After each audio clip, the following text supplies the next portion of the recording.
see the Lee Sin Infinity getting denied against Impressive. So Impressive went just with one pick of champion who's making waves right now, who's actually climbing the ranks, the power rankings of champions, which is Dubai, right?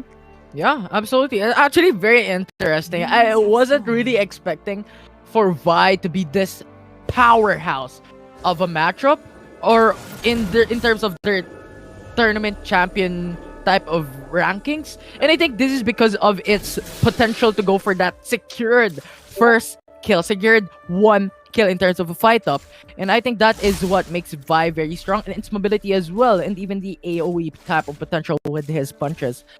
So yeah, it's gonna be a hell of a game right now for Omega Esports versus DR Esports. Actually, a failed gank coming in for the side of Omega Esports in the top lane, trying to make a play, trying to make a gank against Camille. But Camille was so smart to just, you know what, chill. Wait a moment, we're just gonna back out for now.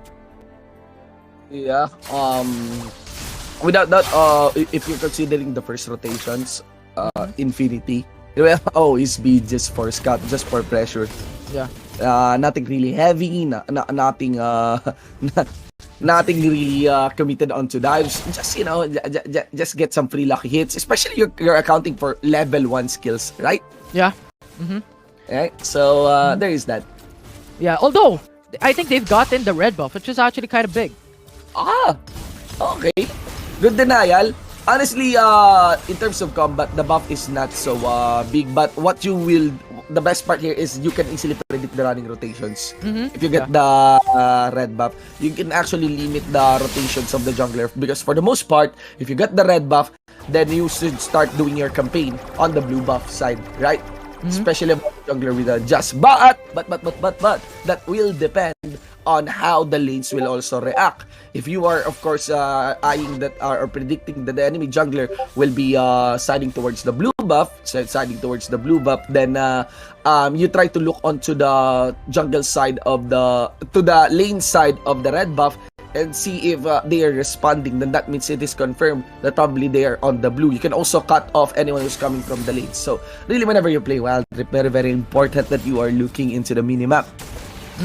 Absolutely, but you know what? Akali doesn't know there are two people looking to kill him into this dragon lane. It's now Lee Sin going in for that sonic wave, but not actually gonna come through, as Akali just tower hugged himself, seeking his life from the turret. Now he's gonna be still safe, but Corki is gonna go for the reset, considering that we're nearing to the dragon at the 4-minute mark. They want to get something. They want to get the early advantage from his items as well. And with a Shin from that Corki, his damage is gonna be upgraded in terms of the laning stages. Yeah, may I request that maybe we can have the Fog of War on, so that we also have an idea of how the other teams are actually rotating in accordance with the other. So there is that. We are sitting on a few seconds before we hit the 3-minute mark. The first reset here, Cedric Infinity. That's fine. Yeah, I feel too comfortable shoutcasting with you and calling you by your real name. And the thing here is that this is a good early Drake, honestly. If you're accounting for the likes of Camille and even the Akali, Ocean Drake provides Omnivamp, really, right? Yeah, it gives you those sustainability, it gives you those prolonged type of matchup wherein if you have that Omnivamp, you could just sustain yourself pretty much longer than expected. And considering you have a Corki to the side of the Esports as well, that's gonna put him in a very good spot, considering his skills are very much dependent on 24s for him to scale out, and no vamp that early into the matchup. So very big when it comes to the early game for the side of DR Esports as well. But you know what? Omega Esports is now hovering into the Dragon's Pit. They want to actually make a play here into the bottom side of the map, but the Esports is going in for the reset. Now, it is an opening for Omega Esports, but they're not going for that as well, as they go for the reset at the same time. Humus are going to come through from Z Engine. Alright, so we have available armor penetration items here for key champions onto the side of Omega. It does look like Omega is well equipped and taking the fight here, and Rox needed to be careful, especially on diving without his own ultimate up. Members of DR though, even if Omega may have this threatening item advantage, this is DR Esports already has a nice position against Omega. Now let's see, DR Esports rocks into the front line. Ladies and gentlemen, watching this frame by frames, guard up. Unbreakable will be handed in by Stronger, and I think the Glacial Fissure gets casted over that curtain call. Of course, you'll be seeing EJLC focusing towards the members of DR, isolating 2, and that allows Omega's buy to capitalize. I think Lee Sin from DR Esports smited too early. I think the smite was too early, and I think it was done because they were expecting for Vi to go for that early smite as well. But you know what? Nevertheless, it just happened, and now it's gonna be Ocean Break going to the side of Omega Esports. And at the same time, I think you've stated points very, very much what happened a while ago. That Jin curtain call very, very safe for that 3 types of shots, but the problem is it's not connecting against the enemy team.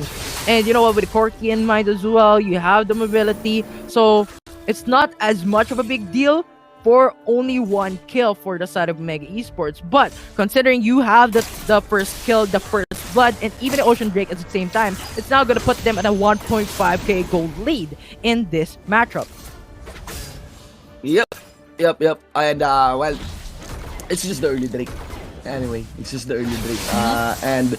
But the big threat here is that even if it's just the early Drake Infinity, I did mention how much some members of Team Omega can benefit from that. For example, the Zed, for example, the Akali, that Omnivamp runs so well. Yeah. The Omnivamp runs so well on this kind of champions, and Omega being confident they're gonna be going towards this Herald, and without doubt, it's gonna be Rocks diving towards Unbreakable once more to stop the advance of Gospel. Also casted here the Glacial Fissure, and still no one is focusing the Herald, and of course you will be seeing it is I forgot. It's Darta, so we'll go down to the listen. Ladies and gentlemen, and the rest of the members of Team DR Esports will be shot away by the curtain call.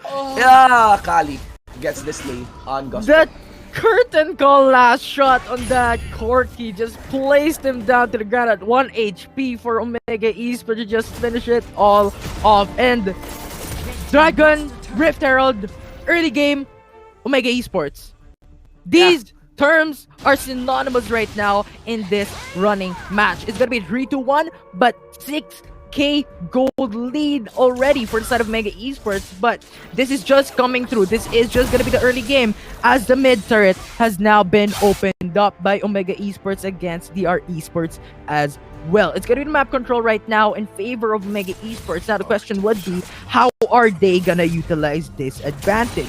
That Kali goes in with the Dragon lane. Jin went in with the Braum into the mid lane. And I think this is going to be very important for that Jin and that Braum to go and react into a play later into the matchup very, very easily. And you know what? With Alistar and Corki as well into the mid lane, it is going to be just even matchup and that action-reaction type of scenario coming in from both of these teams. By the way, Infinity, what is the FPS of your... Do we have the same FPS on your preview? I don't know. I'm watching the phone. You're watching on the phone. Yeah, I'm watching on the phone. How's the FPS on the phone? Very good. Okay. Do you want me to show it? Maybe you can send me a DM so I can see it. My current FPS is actually sits at 3 FPS. Alright, wait, give me a second. So, on the Discord. That's why when I shout, cause it's a bit more poetic.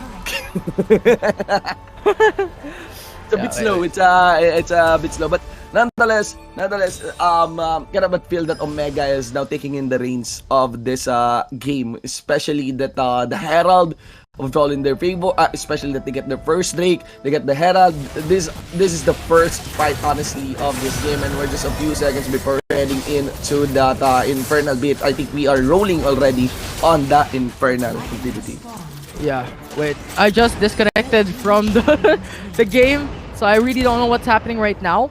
But the Infernal Drake, as you stated, is gonna go up into this game with an early curtain call from that Jin, slaying that Alistar. I think it's gonna be very important. That one member advantage coming in for the side of Mega Esports is gonna just decimate right now for that Dragon, especially considering that Alistar is not available for the side of DR Esports, which I think is gonna be their main initiator type of champion. Yeah, you are looking on the preview, right? On the live. I'm looking at live, yeah. Yeah. If you're looking on the live, when you shoutcast the live, you need to do it in past tense. Because I think we have a sizable delay on that part. Anyway, so let's just do some sort of storytelling here of what happened so far in the game. So the current the running rule so far that we see would be it's sitting at 6-1, and Omega overall, it's not just the Herald they have taken. They also have the this time a combo water and fire. They have the Ocean Drake, they have the Infernal Drake too, right?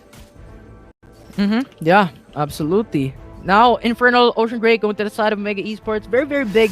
And I think I've seen it a while ago from game number 1, wherein this Ocean Infernal Drake is going to be very massive when it comes to mid-game, late game. So let's discuss honestly if there are any heavy or return conditions here for the side of DR Esports. That could be one when they have taken in the Jhin, especially with Rox. But after that initiate by Rox down at the red, there's no clear follow-up, and cannot but feel that there's a heavy demand for scaling here, at least some sort of defensive items in the defensive side for only DR, so that he can confidently go for the dive, go for the backlines as he tried to target time-lapse, right? Again, members here of Omega, they are just well-equipped in bringing the fight against DR. They got this bonus damage from Infernal. They also have the Omnivamp ready. Yeah. So I'm gonna share my screen so you could see it. Sure. Can you see it? Yeah. Yeah. I think it's much better if I got Jarrett's screen, so you can stop your screen now. All right. Nice. Much better. So I got a full preview here, ladies and gentlemen. So the running situation right now sits at 11 minutes to get a full 10,000 gold lead, all in favor here of Omega. Now let's account again. Let's try to review the win conditions here. So far, there are defensive visions available for the side here of the Esports, mainly on the red side. Mainly when Omega tries to step up or establish vision for the Baron. But Omega, once again, is one step ahead. They're already sending a Rise and Impressive down at the bot, and this is a very deadly duo, Infinity, because if you catch the Vi, if you catch the Z, that is gonna be very, if you are catched by the Vi, if you are catched by the Z, it's very hard to survive that engage, that combo. Yeah, I mean, you can't go for stasis at this point because you don't have the opportunity to do so with the ultimate of a Vi and also the ultimate of a Z to come through. So yeah, I do really just support that statement, and it's actually quite a very, very scary duo type of scenario. But you know what, Omega Esports, I like how they're doing a Z split pusher. I think it's synonymous with NXP, but they're doing the same thing. I think because of the mobility in mind, but now it's gonna be another fight into the top lane.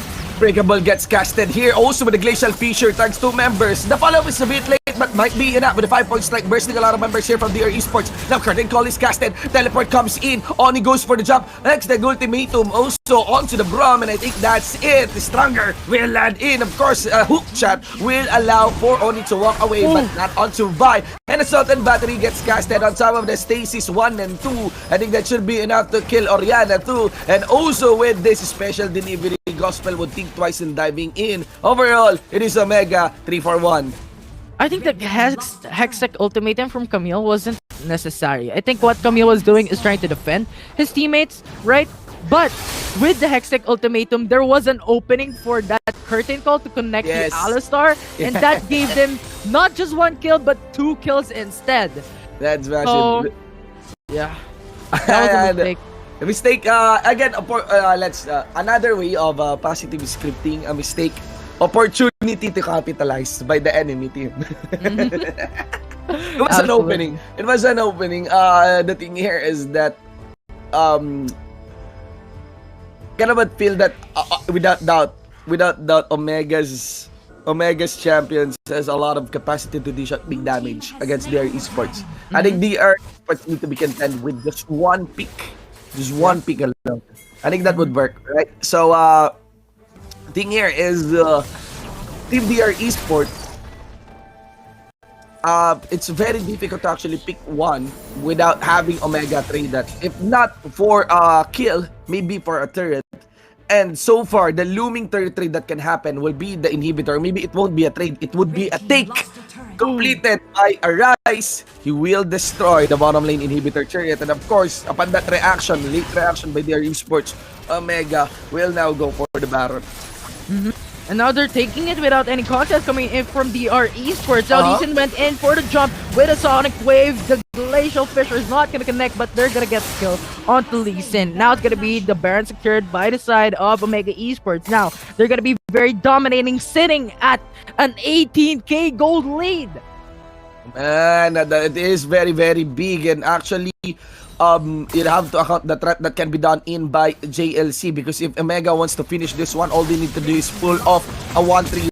Minimal on that part because they just need to focus 2 inhibitors already blocking their path towards victory against DR Esports. Can actually see, of course, the Gatling gun coming in from the Corki, doing the wave clear, stopping the Akali on his patch, but it doesn't matter. The dive is completed. You can see the mid lane inhibitor turret destroyed, and of course, Rocks trying to soak up as much damage as possible. Curtain Call just for zoning out of the members here of the Esports. Denmark also to force away the Valkyrie coming in from Corki. And now we have 50% on the health of the Nexus. What options are left here for DR Esports? It's called none, because this game number 1 is won by Omega Esports.